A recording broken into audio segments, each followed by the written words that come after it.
تخيل يوم القيامة تيجي تلاقي كل حسناتك راحت لغيرك. بالفعل ممكن تلاقي صلاتك وصيامك وكل حسناتك راحت لغيرك. السبب اللي انت كنت بتغتاب ده وبتجيب في سيرة ده وبتظلم ده وبتكسر بنفس ده.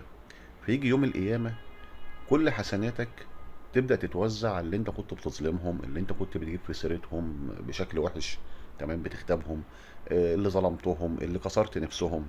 آه، كل الحاجات دي بتخلي يوم القيامة حسناتك بتروح.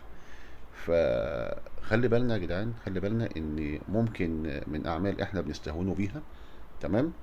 مفيش طبعا استهوان بالظلم، يعني ممكن اللي انا اجيب قاعد بحكي انا واصحابي، قاعد بحكي انا واهلي على فلان على فلان على علان على علانه.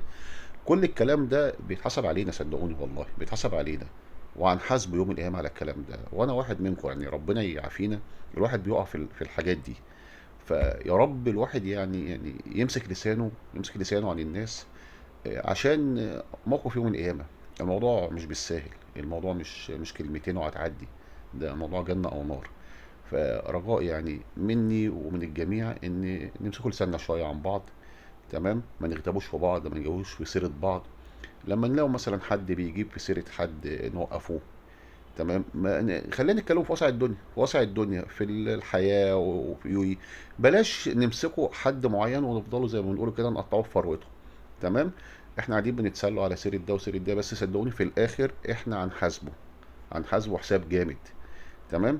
فبلاش الموضوع ده، يعني اللي احنا نغتابه او نظلمه، عشان نيجي يوم القيامة هتلاقي كل حسناتنا، تمام، راحة للناس التانية.